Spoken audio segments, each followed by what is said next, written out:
안녕하세요. 네. 참 어떻게 지내는지 한편으로 참 이렇게 제가 늦은데도 불구하고 송구한 마음도 있지만 한편으로 마음속에 기쁘더라고요. 이렇게 제가 신실한 사람이 아니라는 걸 보여줄 수 있어서 참 기쁩니다.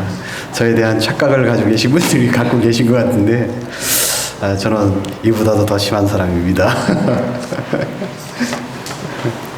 그냥 한 평범한 인간, 보통 정도 되더라고요. 저는 제 삶을 이렇게 평가하면 한 보통 사람 정도 이렇게 되는 것 같더라고요.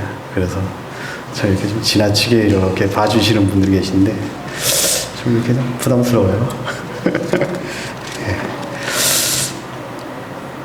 제가 이렇게 준비한 것도 있는데 참 부끄럽게 이게 참 주인에 대해서 이렇게 준비도 했고 또 기회에 대해서도 이렇게 준비했습니다. 제가 이게 보아스와 이렇게 룻에 대해서 룻기를 보면서 이렇게 많이 참 교훈을 제가 많이 얻은 것 같아요. 보아스를 이렇게 다시 한번 생각해 보게 되면 보아스는 기생 라합의 아들이잖아요. 기생 라합의 아들로서 천한 신분에서 이렇게 태어났지만 참 고난과 또 조롱, 수치 참 이렇게 어렸을 때 그 배경 환경이 얼마나 놀림감이 됐겠습니까? 너무 좋잖아요. 어릴 때는 이름 하나 가지고도 많이 놀리는데 신분이 천하면 얼마나 놀라겠습니까? 말도 못하죠. 멸시하고 조롱하고 그런 사람이었는데 신분에 상관없이 하나님께서 베들레헴의 유력한 자로 삼으셨다는 것입니다. 기생 라합의 아들이었습니다. 보아스는 그런 사람을 하나님께서 세우셨습니다. 그래서 참 보아스에 대해서 다시 한번 이렇게 생각해 봤으면 하고요. 또 하나는 지난번 시간이었는데요. 이 참 나오미의 직관력이 참 이렇게 뛰어나다 이렇게 생각이 참 들었어요. 그때 그래서 시련 속에서 찾아온 직관력이라는 제목으로 한번 이렇게 교제했던 것 같습니다.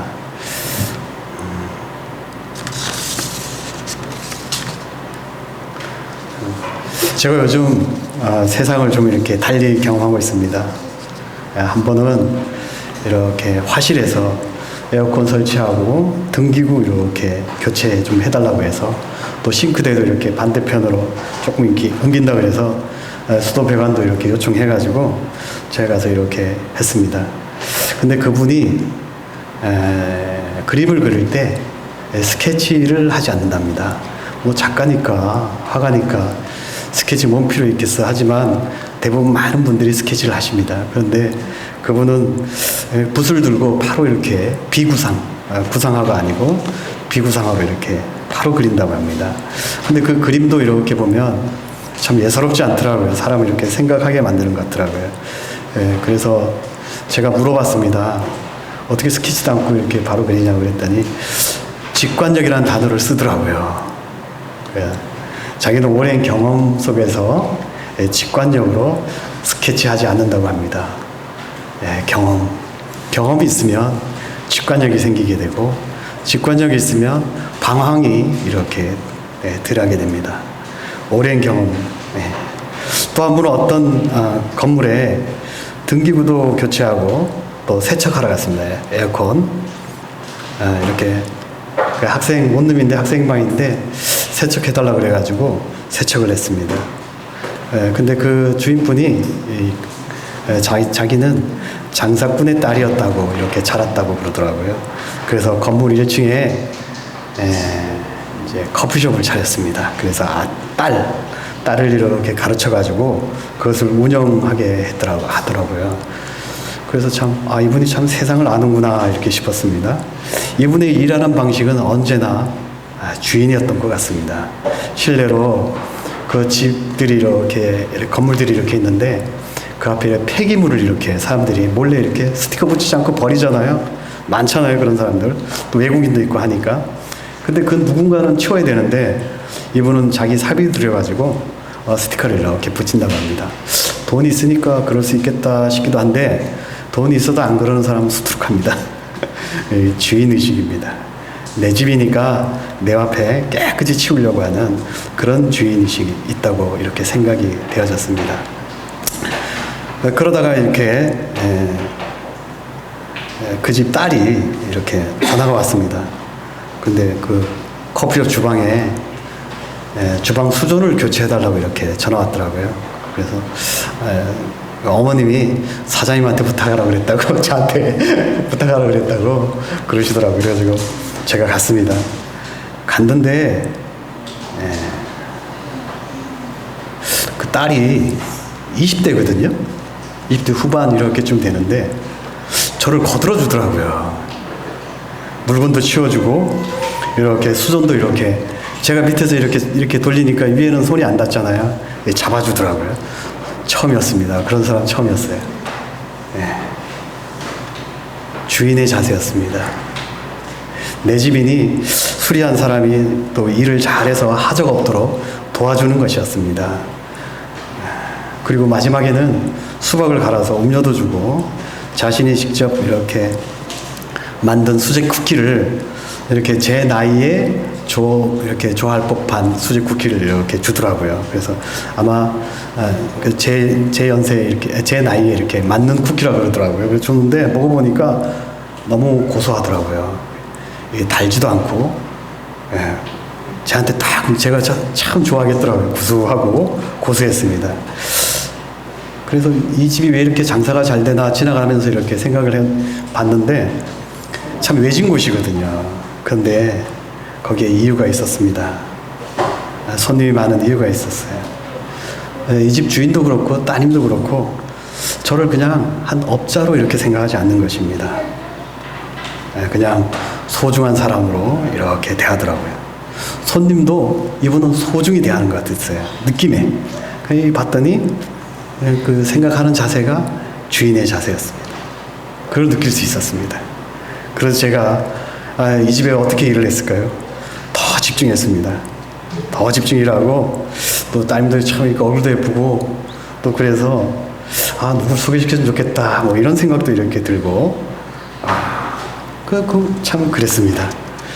그래서 그분이 그 어머니는 제가 이렇게 돈을 요구하면 꼭 이렇게 더 주세요. 더 주시더라고요. 그래서 왜 이렇게 자꾸 이렇게 더 주시냐고. 그래서 빨리 와주셔서 고맙다고 그러더라고요. 그래서 저는 일이 없어서 이렇게 그냥 왔는데 그냥 그랬습니다.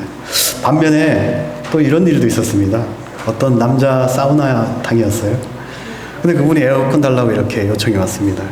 그날 비가 왔어요. 그래서 제가 비가 온 것도 문제지만 얘기하는 제가 이렇게 생각했던 거하고 얘기한 거하고 좀 달라서 스카이 차량이 이렇게 필요했어요. 제가 좀 덜 물어본 것도 있지만 그분은 현관 문 앞에 이렇게 설치하면 된다 그랬는데 제가 가보니까 그냥 현관 문 앞이 아니고 건물 현관이었어요. 그 빌딩 건물 현관이었던 거죠. 그래서 제가 올라갈 수가 없고 스카이 차량이 필요했는데 거기서 이렇게 그 비용하고 이렇게 더 이렇게 청구를 해야 된다고 이렇게 얘기했는데 이분이 자꾸 뭐 비용도 비용이지만 자꾸 엉뚱한 얘기로 자꾸 사람을 비가 이렇게 많이 오는데 설치해달라고 자꾸 그러는 거예요. 그럼 하자가 생긴다. 비 한 방울에다 들어가면 이렇게 지공이 잡히지 않아가지고 에어컨에 하자가 생긴다. 그래서 그런 얘기를 해도 딴 사람도 하는데 왜 내보고 안 되냐고 자꾸 그러는 거예요. 그래서 안 되겠다 싶어가지고 이분은 에어컨 바람 쐴 자격이 없는 사람이다 이런 생각에 에어컨을 그냥 차에다 싣고 돌아왔어요. 자기가 사용하는 것이면 제가 잘 설치할 수 있도록 배려를 해줘야 되는데 저를 그냥 돈만 아는 사람으로 이렇게 생각하는 것 같아서 마음이 많이 안전했습니다. 그 후에 제가 문자를 이렇게 보냈어요. 이렇게 죄송하다고. 그래서 저보다 잘 설치 잘하고 금액도 저렴한 사람 많으니까 찾아서 잘 설치하라고 이렇게 말씀드렸어요. 근데 나중에 또 이렇게 알고 봤더니 다른 사람도 그 설치하러 갔다가 그분도 도로 또 에어컨을 들고 이렇게 갔다 그러더라고요. 그래서 이렇게 좀 생각해 봤습니다. 진상이구나 이런 생각입니다. 진상은 제가 그래서 진상이 어떤 건지 이렇게 잘 모르잖아요. 찾아봤어요. 그때 과도한 요구를 뻔뻔스럽게 하는 인물이라고 그러더라고요. 봤더니, 생각해 봤더니, 아, 그분이 진상이 맞았구나, 이런 생각이. 아까 커피숍 따님과 이 사우나 직원은 차이가 많이 납니다. 주인의 자세에서 차이가 많이 납니다. 우리 교회도 참, 이렇게 돌아보면 다 알 수 있잖아요. 여기 이 수요 집회인데 이렇게 오시잖아요. 주인의 자세인 것 같아요. 저도 몰랐잖아요. 이렇게 오프라인으로 이렇게 교회 현장에서 모이는지 저도 몰랐습니다. 언젠가 여름 수양회에서 신연옥 자매님께서 이런 말씀을 해주셨어요. 남원교회 이제 유인가 형제님께서 이제 초청해서 강사 형제님으로 오셨는데, 그래서 저는 좀 이렇게 며칠 늦어서 갔더니 교제하는데 그 형제님이 성도님들이 눈에 넣어도 안 아프다고 그러셨다 그러더라고요. 그래서 그 자매님께서, 신용 자매님께서 너무 훌륭한 분이라고 이제 그러시는 거예요. 그래서 제가 그 말에 좀 충격을 받았어요. 눈에 넣어도 진짜 안 아플까? 내 자식도 아닌데. 이렇게 굉장히 고민이 됐습니다. 그래서 몇 년 동안 고민하고 기도했습니다. 저도 그 형제님처럼 성도님들이 눈에 넣어도 안 아플 정도로 이렇게 그런 사람이었으면 좋겠습니다 하고 기도 좀 많이 했어요. 오랫동안 했는데 그때는 참 마음 불편했던 그런 시기였는데, 그 말씀으로 이렇게 회복되고 그래 보니까 성도님에 대한 이렇게 제가 보는 시선이 이렇게 달라지더라고요. 눈에 넣어도 안 아픈 거 뭐 그건 모르겠는데 그냥 한 분 한 분이 이렇게 다 소중해 보이는 거예요. 그냥 그대로의 모습을 그냥 이렇게 받아들이게 되더라고요. 그래서 저도 지난 날을 이렇게 회개했습니다. 아, 내가 여태까지 객이었구나. 주인이 아니었구나. 이런 생각이 들었습니다. 우린 주인이 되면, 교회의 주인이 되면 성도님 한 분 한 분이 그냥 눈에 넣어도 안 아픈 그런 성도님 같이 보일 것 같습니다. 주인 되면 그럴 것 같아요. 그래서 예수님께서 참 주님이 참 주인이시니까 우리를 위해서 이렇게 희생하시잖아요. 그분이 그래서 십자가에 달리지 않았나 이런 생각을 해보게 되었습니다. 참 주인이 되어야 되겠구나 생각을 다시 한번 해보게 되었습니다. 룻기 3장 1절에서 18절 말씀입니다. 제가 빠르게 읽겠습니다. 1절, 룻의 시어머니 나오미가 그에게 이르되 내 딸아 내가 너를 위하여 안식할 곳을 구하여 너를 복되게 하여야 하지 않겠느냐. 내가 함께하던 하녀들을 둔 보아스는 우리 친족이 아니냐. 보라 그가 오늘 밤에 타작마당에서 보리를 까불리라. 3절, 그런즉 너는 목욕하고 기름 바르고 의복을 입고 타작마당에 내려가서 그 사람이 먹고 마시기를 다 하기까지 그에게 보이지 말고. 4절, 그가 누울 때 너는 그가 눕는 곳을 알았다가 들어가서 그의 발치이불을 들고 거기 누우라. 그가 내 할 말을 내게 알게 하리라 하니 룻이 시어머니에게 이르되 어머니의 말씀대로 내가 다 행해야 하리라. 그가 타작마당으로 내려가서 시어머니 명령대로 다 하니라. 보아스가 먹고 마시고 마음이 즐거워 가서 곡식단 더미 끝에 눕는지라. 룻이 가만히 가서 그의 발치이불을 들고 거기 누웠더라. 밤중에 그가 놀라 몸을 돌이켜 본즉 한 여인이 자기 발치에 누워 있는지라. 이르되 내가 누구냐 하니 대답하되 나는 당신의 여종 룻이오니 당신의 옷자락을 펴 당신의 여종을 덮으소서. 이는 당신이 기업 물을 자가 됨이니이다 하니 그가 이르되 내 딸아 여호와께서 내게 복을 주시길 원하노라. 내가 가난하건 부하건 젊은 자를 따르지 아니하였으니 내가 베푼 니네가 처음보다 나중이 더하도다. 그리고 이제 내 딸아 두려워하지 말라. 내가 내 말대로 내게 다 행하리라. 내가 현숙한 여자인 줄을 나의 성읍 백성들이 다 아느니라. 참으로 나는 기업 물을 자이나 기업 물을 자로서 나보다 더 가까운 사람이 있으니 이 밤에 여기서 머물라. 아침에 그가 기업 물을 자의 책임을 내게 이행하리라 하면 좋으니 그가 그 기업 물을 자의 책임을 행할 것이니라. 만일 그가 기업 물을 자의 책임을 내게 이행하기를 기뻐하지 아니하면 여호와께서 살아계심을 두고 맹세하노니 내가 기업 물을 자의 책임을 내게 행하리라. 아침까지 누워 있을지니라 하는지라. 룻이 새벽까지 그의 발치에 누웠다가 사람이 서로 알아보기 어려울 때에 일어났으니 보아스가 말하기를 여인이 타작마당에 들어온 것을 사람이 알지 못하여야 할 것이라 하였습니다. 보아스가 이르되 내 겉옷을 가져다가 그것을 펴서 잡으라 하매 그것을 펴서 잡으니 보리를 6번 되어 룻에게 지어주고 성읍으로 들어가니라.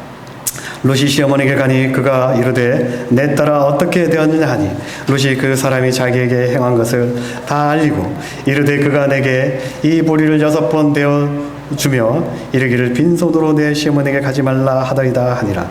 이에 시어머니가 이르되 내 딸아 이 사건이 어찌 될지 알기까지 앉아 있으라. 그 사람이 오늘 이 일을 성취하기 전에는 쉬지 아니하리라 하니라. 오늘 제목은 기회를 잡는 사람이란 제목으로 정교제하기를 원합니다. 기회를 잡는 사람. 우리는 기회주의자를 싫어합니다. 반면에 기회를 잡는 사람을 참 좋게 이렇게 평가합니다. 오늘 기회주의자와 기회를 잡는 사람에 대해 오늘 본문을 통해 조금이나마 알 수 있을 것 같다는 생각이 이렇게 듭니다. 1절 룻의 시어머니 나오미가 그에게 이르되 내 딸아 내가 너를 위하여 안식할 곳을 구하여 너를 복되게 하여야 하지 않겠느냐. 시어머니는 며느리를 가리켜 내 딸아라고 호칭했습니다. 며느리를 친딸처럼 여기는 느낌입니다. 우리 주변에 결혼한 신랑을 아들이라고 부르고 며느리를 딸이라고 호칭하는 사람들을 보면 그들과의 친밀도를 알 수 있는 것 같습니다. 며느리와 사이를 맞이하는 성도님 생각해 볼 만한 대목인 것 같습니다. 그래서 저는 이 말씀을 준비하면서 알게 되었습니다. 우리 나라 하라 사이는 아들이라고 부르겠다는 마음을 먹었습니다. 누가 되려는지 참 이렇게 부르고 싶습니다. 내가 너를 위하여 안식할 곳을 구하며. 나오미는 참 직관력이 뛰어난 사람이라고 했습니다. 어쩌면 그 직관은 하나님께서 하셨다 싶습니다. 안식할 곳을 구하여. 룻에게 안식할 곳이 무엇이겠습니까? 모압 땅에서 친인척이 없는 베들레헴의 연약한 시어머니를 따라왔습니다. 이런 사람에게 안식할 곳이 어디겠습니까? 생각해보면 바로 가정입니다. 청년 때에 아무리 재산이 많고 능력이 있고 힘이 있어도 안식할 가정이 없으면 겉도는 게 사람입니다. 가정이 있어야 안식할 수 있는 것입니다. 나오미와 룻이 그리고 보아스가 어떻게 가정을 만들어가는지 청년 형제 자매님께서는 유심히 살펴보시길 바랍니다.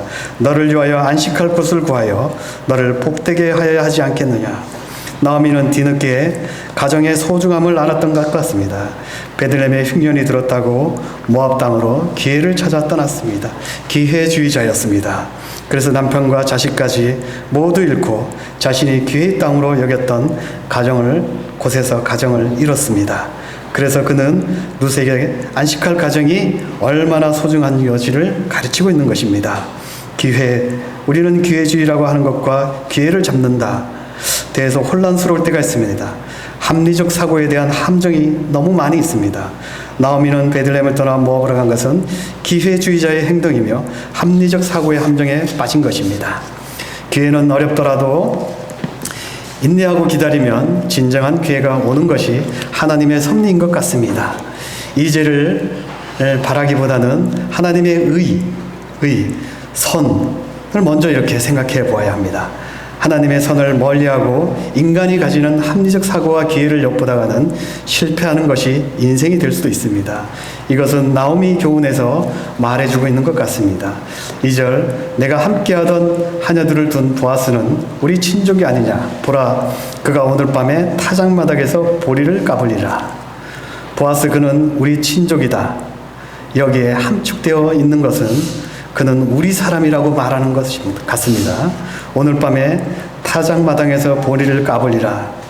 나오미는 보아스의 일거수일투족을 다 알고 있는 것 같습니다. 나이 들고 경험이 쌓이면 직관이 생겨 앉아도 천리를 본다고 합니다. 우리 주변에도 이런 분이 계십니다. 성도님께서 간과해서는 안 될 부분이 바로 여기에 있는 것 같습니다. 이런 분과 자주 교제하시길 소망합니다. 그래서 인생을 결정하는데 도움이 많이 되었으면 하는 바람이 있습니다. 3절 그런 정도는 목욕하고 기름 바르고 의복을 입고 타작마당에 내려가서 그 사람이 먹고 마시기를 다 하기까지 그에게 보이지 말고. 남녀가 이렇게 처음 이렇게 만나는데 간혹 이런 분이 계십니다. 나의 겉모습은 그리 중요하지 않다. 그가 나를 진심으로 사랑한다면 나의 겉모습을 판단하는 게 아니라 나의 겉모습을 판단하는 그런 사람은 나는 원하지 않는다 라고 생각할 수 있습니다. 저도 젊었을 때 그런 생각을 해본 적이 있습니다. 그런 생각은 자기도취이고 착각이고 교만인 것입니다. 인간은 오감을 가진 존재입니다. 무엇보다도 남자는 시각에 끌리는 게 더 많습니다. 그래서 길을 지나가도 예쁜 여자를 보면 눈을 돌립니다. 내 남편은 안 그런다고요? 잘못 보신 것입니다. 자매님이 옆에 계시기 때문에 의지적으로 보지 않은 것입니다. 차 혼자 운전할 때 다 봅니다. 진짜 다 봅니다. 적어도 저는 그렇습니다. 그래서 첫 만남에는 오늘 나오미의 권면처럼 자신이 가진 최고의 옷 없으면 구해서라도 옷 매매스를 바르고 만나야 하는 것입니다. 나오미의 작전을 보시기 바랍니다. 보아스는 룻에게 관심이 있었습니다. 그걸 나오미는 알고 타작하는 보아스와 룻이 마지막으로 관찰할 수 있는 날까지 잡아 보아스에게 보이지 말라는 것입니다.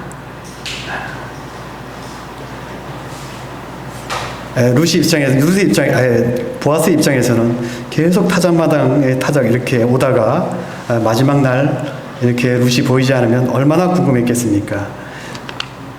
더 생각나게 만드는 전략 같다는 생각이 이렇게 듭니다. 4절 그가 누울 때 너는 그가 눕는 곳을 알았다가 들어가서 그의 발치 이불을 들고 거기에 누우라. 그가 내 할 일을 내게 알게 하리라 하니 발치 이불이란 단어가 나왔습니다. 오늘날 쓰지 않은 단어입니다. 발치 이불. 발치 이불을 들고 거기 누우라. 발끝에 이불을 들고 거기 누우라는 것입니다.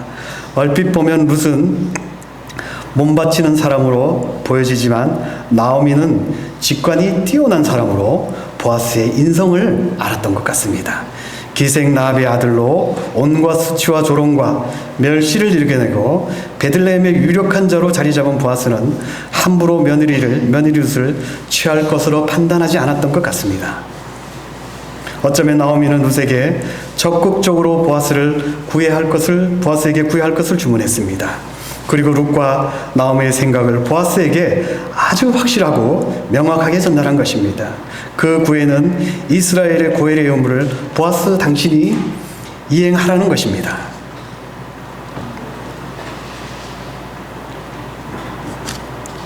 오절 룻이 시어머니에게 이르되 어머니의 말씀대로 내가 다 행하리라 하니라.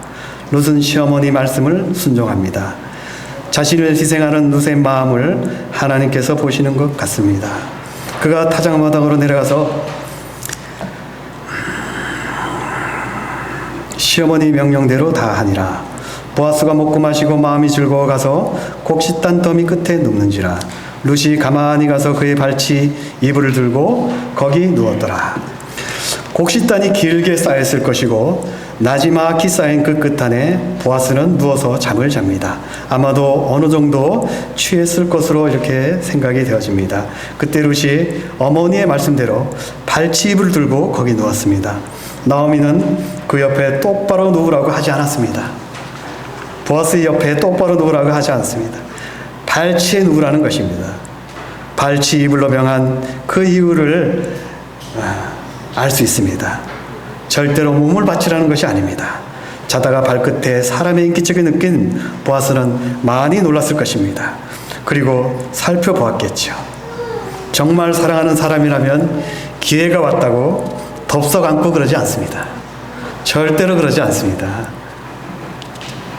정식적인 절차로 아내를 맞이하고 싶은 게 정상적인 생각입니다. 그것이 결혼입니다. 8절 밤중에 그가 놀라 몸을 돌이켜 본즉 한 여인이 자기 발치에 누웠는지라. 이르되 내가 누구냐 하니 대답하되 나는 당신의 요종 룻이니 당신의 옷자락을 펴 당신의 요종을 덮으소서. 이는 당신이 기업을 물을 자가 됨이니이다 하니. 룻이 어머니의 뜻대로 자신을 당신이 기업 물자가 됨을 전합니다. 여기에서도 교훈이 있습니다. 자매님, 때때로 여자가 먼저 고백하면 가치가 떨어진다고 이렇게 생각하시는 분들도 계실 줄 압니다. 오늘 룻은 먼저 고백을 합니다. 자매님들도 형제님에게 간절한 소망 가운데 고백을 할 수 있는 것입니다. 룻처럼 말입니다. 용기가 필요한 것 같습니다. 용기라는 것은 이렇게 참 용기에 대해서 이렇게 참 생각해 볼 부분이 있어요. 겁 없는 것이 용기가 아닙니다. 겁이 없다고 하는 것은 그거는 감각적으로 좀 이상이 있을 수 있습니다. 우리가 캄캄한 밤을 이렇게 걸어갈 때 누가 뒤에서 뒤통수를 칠 것 같잖아요. 정상입니다. 그것이 얼마나 무섭겠습니까? 혼자 걸어갈 때. 근데 내가 그 길을 가야 한다면 걸어가는 것입니다. 그게 용기입니다. 10절, 그가 이르되 내 딸아 여호와께서 내게 복 주기를 원하노라. 내가 가난하건 부하건 젊은 자를 따르지 아니하였으니 내가 베푼 이내가 처음보다 나중이 더하도다. 보십시오. 보아스도 룻에게 관심이 있었습니다. 룻이 어떤 사람인지 소문으로 귀담아 듣고 마음에 둔 것입니다. 룻은 젊은 자로 젊은 자를 따르지 않았다는 것입니다. 그는 룻의 정숙함을 느끼는 대목입니다. 보아스의 직관력도 뛰어납니다.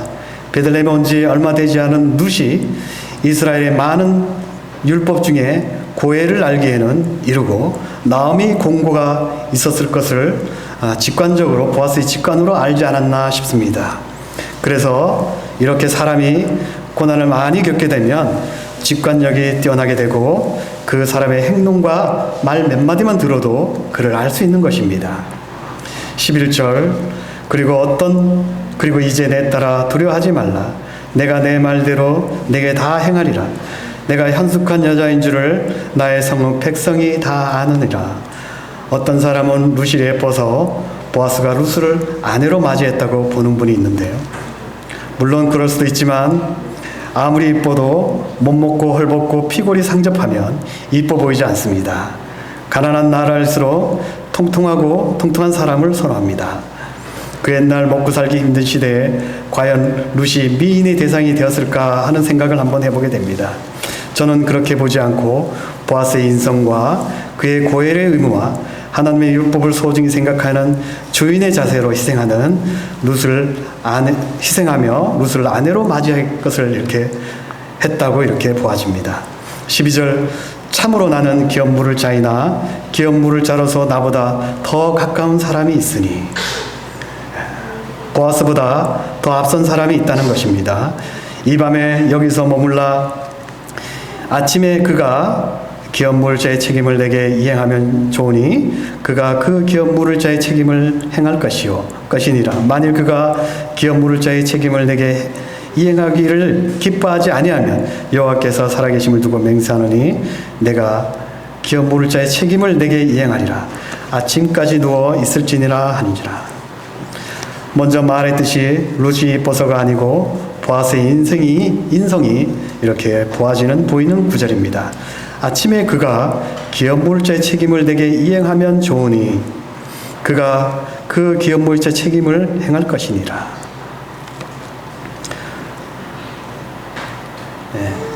먼저 된 사람이 그 고엘의 의무를 지면 좋다고 얘기합니다.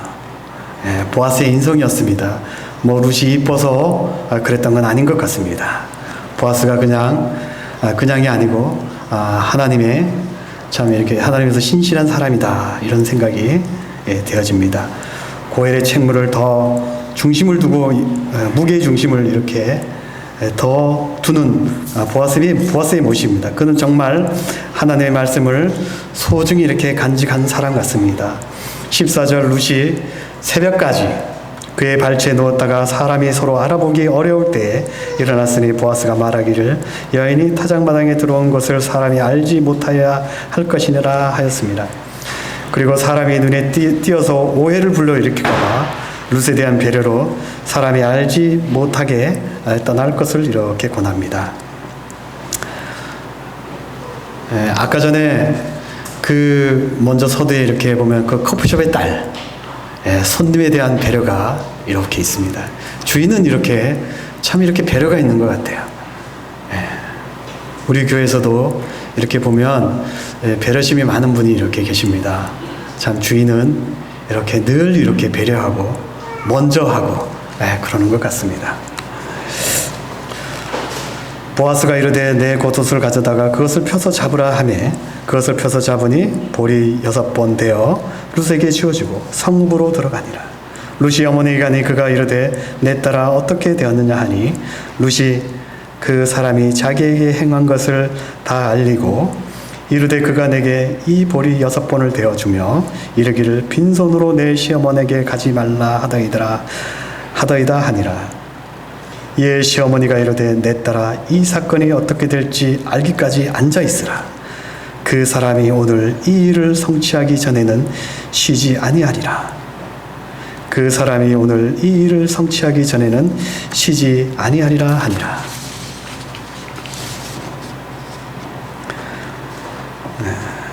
나오미는 이제 룻에게 이렇게 한 배려, 또 룻이 정말 가정을 이렇게 가졌으면 하는 그런 마음, 그런 환경을 나오미로서는 최선을 다해서 할 수 있는 것을 다 하고 이제는 그 일이 하나님께서 어떻게 하시는지 이렇게 보자는 것입니다.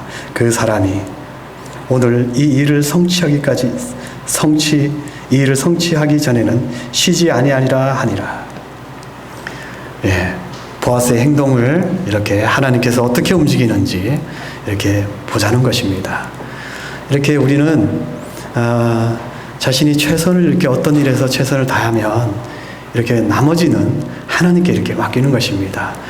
그 나머지 부분을 더 이렇게 애써서 이렇게 막 이렇게 하다 보면 여태까지 이렇게 해왔던 것이 다 엉키게 돼요. 때때로 이러보면 갑자기 제가 결혼할 때 이렇게 생각이 들었는데 자매를 이렇게 만났어요. 이제 3번 보니까 자매는 이제 저 싫은 거죠. 처음부터 싫었던 겁니다. 키도 작고 머리도 빠졌고 그리고 뭐 교회에서도 그다지 그렇게 뭐 이렇게 중요한 사람도 아닌 것 같고 뭐 말씀하는 것도 뭐 그다지 이렇게 신실한 형제 같지도 않고 그런 형제 누가 좋아하겠습니까? 싫었던 거예요. 3번 만나고 이제 그만 만날 것을 이렇게 권했어요. 그래서 제가 한 10번을 만나야지. 사람을 3번 보면 어떻게 알 수 있겠습니까? 10번은 만나봅시다 하고 이렇게 4번째 만나는 날 제가 구원 간증을 하고 앞에 있는 이렇게 친구에게 이렇게 복음을 전했습니다. 근데 그 모습이 자매가 너무 좋았다고 그러더라고요. 그리고 나머지 부분에 대해서는 그 후로는 이제 또 어떤 일이 있었냐면 나이가 이제 40이 됐는데도 지금은 뭐 이렇게 40이 되어도 결혼하지 않은 사람이 많지만 40이 되었는데도 결혼하지 않으니 이상하잖아요. 한번 갔다 왔나? 이런 생각 충분히 할 수 있죠. 뭐 직장도 괜찮은 것 같은데 이상하다. 뒷조사 필요하죠. 그래서 뒷조사 하지 말라고 제가 가족관계 증명서를 떼줬습니다. 그래서 그것도 과거부터 이렇게 했고 그러니까 다 이렇게 떼줬어요. 그래서 또 이 사람이 진짜 유평에 있었다는데 유평에 또 뭐 어떻게 지냈을까 궁금하잖아요. 그래서 이제 다른 자매님을 통해서 이렇게 유평에 대해 이제 소문을 이제 알고자 한 마음이 있었나 봐요. 저희 자매가 아니어도 저희 자매는 그럴 사람이 아니에요. 이제 부모님이 아마 그랬던 것 같아요. 그래 이제 저희 누님이 그 소리를 듣고 그 얘기를 듣고 많이 언짢아 하시더라고요. 그래서 아이 누님 그런 거 가지고 언짢아 하냐고. 나이 40 먹었는데 당연한 거 아니냐고. 그리고 제가 뭐 유평에 그다지 그렇게 열심히 다닌 것도 아니고 당연히 부모 형제가 이렇게 얘기하는 거 보면 신실한 형제도 아닌 것 같은데 그래도 뭔가 좀 이렇게 배경이 좀 있으면 그 누님이 신실한 모습을 보고 조카가 신실한 모습을 보면 아 그래도 좀 형제 저런 집안에 누님이 있고 조카도 저렇게 신실하면 그래 좀 믿을만하지 않겠나 이런 생각을 해줄 수도 있으니 좀 기다려 보시라고 나머지는 다 하나님께서 이렇게 하실 것 같다고 이제 그냥 우리는 그냥 기다립시다 이제 그랬죠. 저는 뭐 내세울 게 없으니까. 예, 저는 그게 갑자기 이게 생각이 났어요. 예. 오늘 이 일을 성취하기 전에는 그가 시제하지 아니하니라. 하나님께서 무엇이든 이렇게 중요한 결정을 할 때는 이렇게 기다리는 것입니다. 기다려야 된다고. 그 인내 속에서 기다리다 보면 네, 거기에서 바로 기회가 옵니다. 하나님의 의, 선, 거기서 찾는 것이 기회입니다. 기회를 잡는 사람은 바로 하나님의 의와 선을 먼저 이렇게 생각해야 되는 것입니다. 이제와 인간이 가진 합리적 사고를 가지고 찾아가면 기회주의자가 되는 것입니다. 네. 꼭 그런 건 아니지만 보면 그런 것 같다는 생각이 이렇게 들었습니다. 이상 수요 집회 교제를 마치도록 하겠습니다. 감사합니다. 늦게 와서 죄송합니다.